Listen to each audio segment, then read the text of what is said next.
दोस्तों, साथ ही एक बड़ी खबर आपको देने जा रहे हैं। बड़ी खबर ये है कि ईरान को किस किस का साथ मिलता जा रहा है। चेचन, आपने सुना होगा ना, चेचन यूनिट्स ईरान में तैनाती के लिए तैयार है अगर अमेरिका ज़मीनी हमला करे। इस तरह की खबरें आ रही हैं और बिल्कुल ईरान के साथ शाना बशाना अमेरिका के खिलाफ लड़ने के लिए चेचन जो यूनिट है उन्होंने बाकायदा ऐलान कर दिया है। और आपको ये बता दें कि बहुत बड़ा ये टर्निंग पॉइंट है और एक बहुत बड़ी मदद है। और इससे कहने का ये जाहिर हो रहा है कि ईरान को अब जो हिमायत मिलनी चाहिए उसमें इजाफा होता जा रहा है। रिपोर्ट्स के मुताबिक चेचन फौजी यूनिट्स ने ऐलान किया है कि अगर अमेरिका ईरान पर ज़मीनी हमला करता है तो वो ईरानी मुसल्लह अफवाज की हिमायत के लिए ईरान में तैनात होने के लिए तैयार हैं।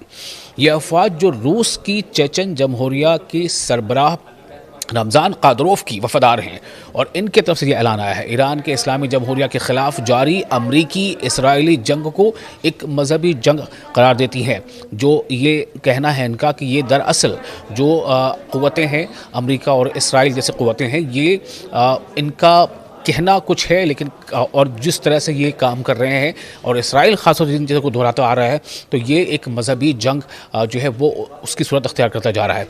ये काफ़ी अहम है ये खबर जो आपको हम दे रहे हैं। ये अफवाज रूस की चेचन जमहूरिया, रूस से जो चेचन जमहूरिया एक वजूद में आया था, तो रूस की चेचन जमहूरिया के सरबराह रमज़ान कादरोफ की तरफ से ये बातें सामने आई हैं और उन्होंने कहा है कि ये रमज़ान कादरोफ की वफादार ये फ़ौजी हैं ईरान की इस्लामी जमहूरिया के ख़िलाफ़ जारी अमरीकी इसराइली जंग को एक मजहबी जंग करार देती हैं। वो अपनी मुमकिना बराह रास्त मुदाखलत को जिहाद यानी खैर और शर की जंग करार देते हैं, जिसका मकसद अमरीकी और इत्तेहादी अफवाज के ख़िलाफ़ इस्लामी जमहूरिया ईरान का दिफा करना है। कुछ इसी तरह की बातें एक दिन पहले भी मैंने आपको बताया था कि इस तरह की पेशरफ्त हुई थी जब इराक़ के एक बड़े मजहबी लीडर जिनका नाम है आयतुल्ला सिस्तानी, उन्होंने भी इसी तरह का एक अपील की थी कि ये दरअसल जो जंग है ये उम्मत की जंग है, ये मुत्तहिदा होकर के इस जंग का मुकाबला करने की अब ज़रूरत पेश आ गई है।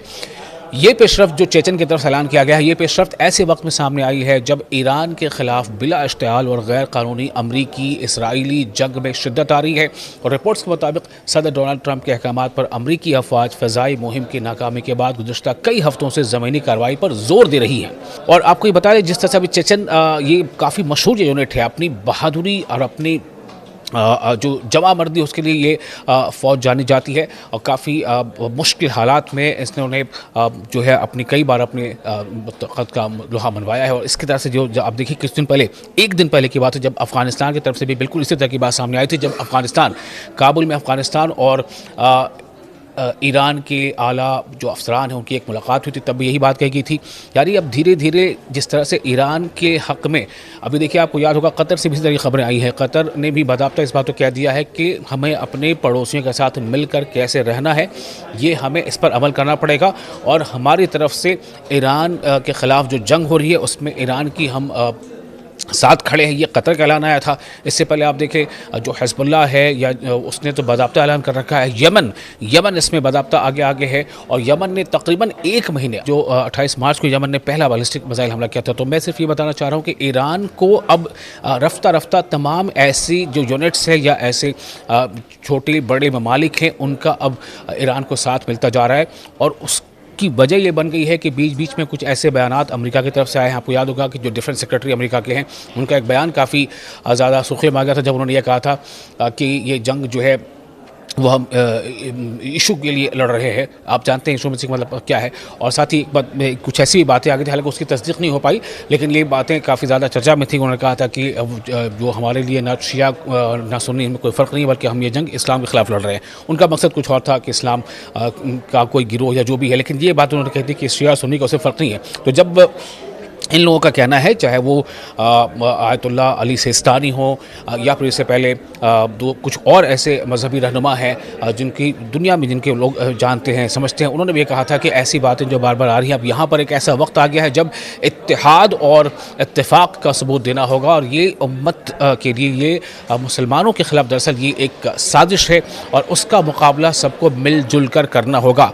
यही बात चेचन जो फौजी यूनिट है उनकी तरफ से बात सामने आ रही है। अब आप सोचें कि रूस की जो चेचन जो जमहूरिया है वहाँ से अलग होकर के वहाँ से ये अब पैगाम सामने आ रहा है। इसका मतलब है कि ईरान को कहीं ना कहीं अब ऐसी इमदाद और इस तरह की मदद जो है वो काफ़ी बड़ी पैमाने पर मिल रही है।